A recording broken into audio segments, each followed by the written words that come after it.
Did you know that the number one thing that most agency owners feel is holding them back is lead generation? I have surveyed thousands of agency owners, and the number one result for what's the biggest problem in your business was generating leads. And it was way ahead of things like client management and revenue generation. So if I told you that there's a lead generation system that I've used for years without fail, that generates me tens of thousands of leads for free, would you follow it? In this video, I want to talk about what this untapped resource is of leads, can you use it in your own agency, and of course, how we can actually implement this into your business. But in order to build this lead generation process for your business, I need to show you why running an agency is a lot like building a surfboard. So I've actually used this method a few times with a few different agencies. Some are agencies that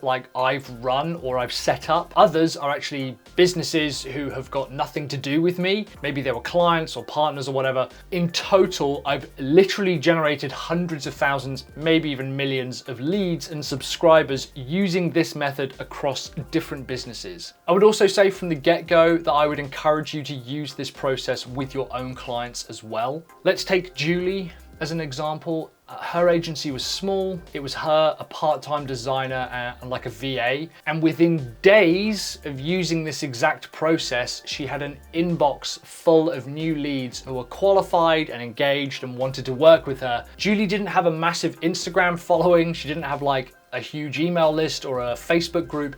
In fact, this process doesn't use ads, it doesn't use paid content, it doesn't use AI bulk creation, or in fact, any kind of content creation at all. You're not gonna need to create anything new, you're not gonna need to learn any new skills, and you're definitely not going to be cold calling, cold emailing, or sliding into anyone's DMs. This process works from scratch, whether you're starting out, or it can be used to turbocharge your lead generation if you've just been going for a while and you kind of need to add some fuel to the fire. And in order to understand what we're going to be doing, we need to see what most people are doing wrong when it comes to lead generation. I'll also be giving the exact funnels and templates that we use and have built away for free if you wanted to copy them or use them for yourself or use them for clients or whatever. So make sure to keep an eye out for that. So let's get back to Julie.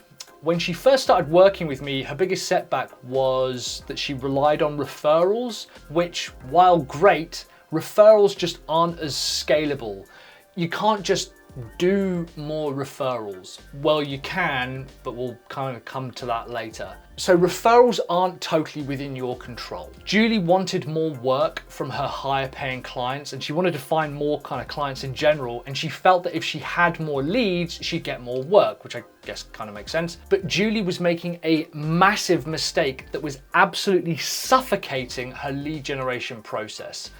And when I first started, I made the exact same mistake. I set up a website, like most marketing agencies. I attended networking events. I joined LinkedIn and started marketing myself. And I would run webinars and talks, and I would publish tons of content. And I'd be posting and cold calling and emailing, and I'd get absolutely nothing back. And what Julie was doing was attending WordPress and website events along with a ton of other agencies.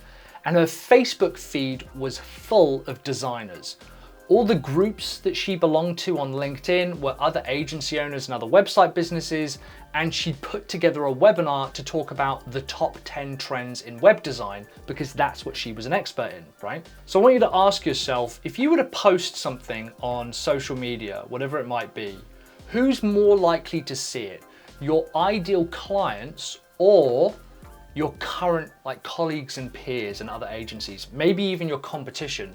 And this is the first big mistake that people make. So let's say that you're a surfboard maker and you were asked to speak at one of two events. Which one would you pick?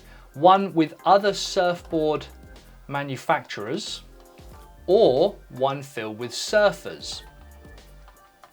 One of the first things that I do with my clients is I audit their audience, and it gives me a really clear idea of the gap between who they want to attract and who they're currently actually talking to. And I'll talk a little bit more about this later. The second big mistake that a lot of agency owners make, if you can get this right, it will literally revolutionize your business overnight. Now, I was at an event a little while back and it was packed full of marketers. It was kind of, you know, wall to wall with stalls and people talking about their business and loads of other marketers and agencies, freelancers, consultants, various degrees of size and scale and success. And some were considered like influencers in their field, almost like micro celebrities, and others were kind of smaller one-off independent businesses, which is absolutely fine. You know, it takes all sorts. But what we found, others were smaller and more under the radar or just kind of starting out. And as I had more and more conversations with these people, something struck me within the first 10 seconds. I looked around and I saw lots of stands, and each business was kind of doing like the usual event. They were giving away like an iPad, or they had a raffle or something, or maybe like a gift certificate. But there were crowds of people around, like 1 or 2 individual people at the event.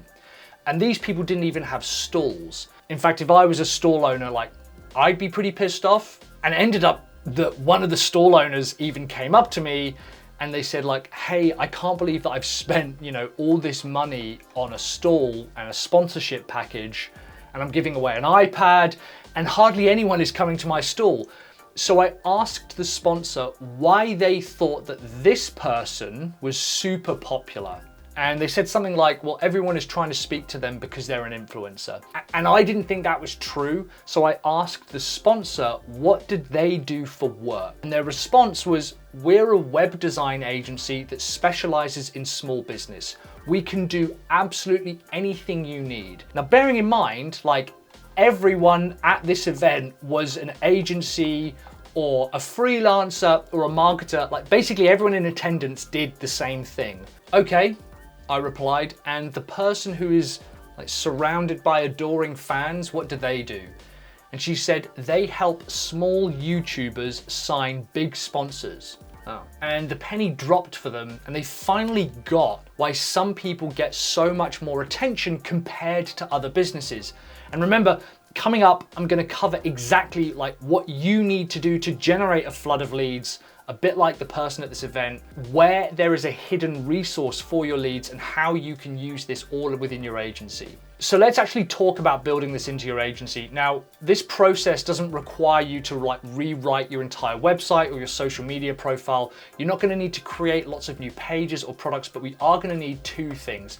We're going to need a landing page, which I'm going to give you kind of like the template for, and I'll show you one that works for me. And you're also going to need a screenshot, and I'll tell you exactly what you need a screenshot of in a second. And you'll see how these 2 things have generated me hundreds of thousands of leads, right? What we're building is something that overlaps these 2 very specific circles. Leads are found in this bit here, in the middle, right? So remember earlier when I told you that the 2 biggest mistakes that agency owners make when it comes to lead generating? Leads are generated in this overlap. Only people who fit this audience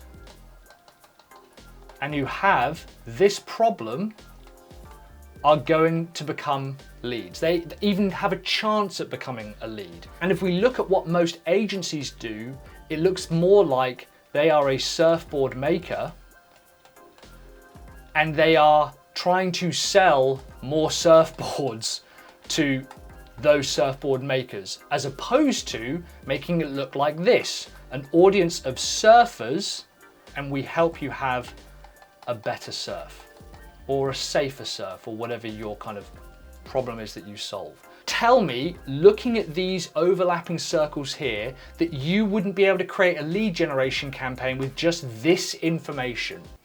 And what so many agencies are trying to do is they're trying to sell everything, they're trying to sell the whole enchilada to the wrong people. When I worked with Julie, we narrowed her focus down to a very specific type of person, someone that she could target and basically find more of, someone she could kind of call out to. And she ended up focusing on female content creators, specifically female course creators. And their biggest problem was that they were constantly creating courses to sell over and over and over. It's called something called a launch cycle, a bit like a launch trap, to be honest. And so her circles now look like this: female course creators constantly creating courses. And so we created a single squeeze page for this problem and this person. And the headline was something like, how female course creators can build a $10,000 a month income without ever creating another single course again, or something like that. Now tell me that doesn't sound like a compelling offer. And this is what the page looked like. So remember I said we needed a screenshot? Well, first I asked her if she had any content that addressed this specific problem. Maybe not fix it forever, but at least give them something that was like a step in the right direction. And it turns out that she had a checklist. She also had a Loom video that she had created for a previous customer. So we took a screenshot like of that checklist, right? And we pasted that onto the squeeze page. But now the question, of course, becomes who are we going to share this with? So earlier, and the video is even titled, this untapped resource, and I can show you where to find that. Now, if you want the exact funnel and email automations and templates and pages and stuff that I've used for this business case study and my own marketing and SaaS agency, I'm giving them all away. I've partnered with High Level, which is the software that I use for my own businesses and my clients to capture leads and close sales and deliver courses and products and do a ton of other stuff. Plus, you can even resell it to your clients for a flat fee with unlimited licenses. And I've managed to get you a 30-day free trial over the regular 14 days of the Pro SaaS version, which includes all of my templates and funnels and stuff. You can find all of this at sellyourservice.co.uk/high level or using the link in the description below. So if we get back to Julie and my business, after we'd created this very simple and focused offer, we needed to start getting in front of the right people. So what is this untapped resource? What I want you to do is take a quick scroll through Facebook. I'm going to draw their old layout here. This is how outdated you know I am with Facebook. And tell me the occupations of the people that you are seeing post this type of content. I'll bet that 99% of them are in the exact same field as you. That is a bit like being at a surfboard maker's event and you are a surfboard maker. So why haven't you filled your profile with surfers? If we look at Julie's circles, her feed was originally filled with other designers, which of course is basically useless because they're not going to turn into clients. And I was attending marketing events with other marketers. Now it seems sensible, right? It even seems logical, but it's fundamentally the wrong thing to do if you're looking for leads. If you aren't a member of at least 5 to 10 groups aimed at your ideal customer, you've got no chance to actually reach anyone. Connect with your ideal leads and add them as friends. Do not, and I cannot emphasize this enough, do not immediately spam them with DMs asking them to get on a call. Remember the page that we created earlier? I share posts like this on my personal profile, and only when people interact with them do I engage with them. I'll share a screenshot of the resource, like the one we took earlier, and I'll mention the audience and the problem. And you can see this one here. My clients have been with me for years, paying $2,000 a month. If you'd like to see exactly what I deliver to them over and over, I've got a free Loom video, 313 comments. Now I do the same at events, I do the same on webinars, I do the same with YouTube content. Just check out the title to this video. I overlap the audience with the problem and I make sure that I'm in front of the right audience. So the only problem now is that if you're in front of the right audience and you've got a great offer, you need to create a campaign that is rinse and repeat to get leads and clients. So in order to generate those sales and convert more leads into customers, I want to show you this awesome campaign that I created that generated over $20,000 in a single weekend. And I didn't have to create a new sales page or a new offer or anything. So make sure to click this video here and watch how I did it.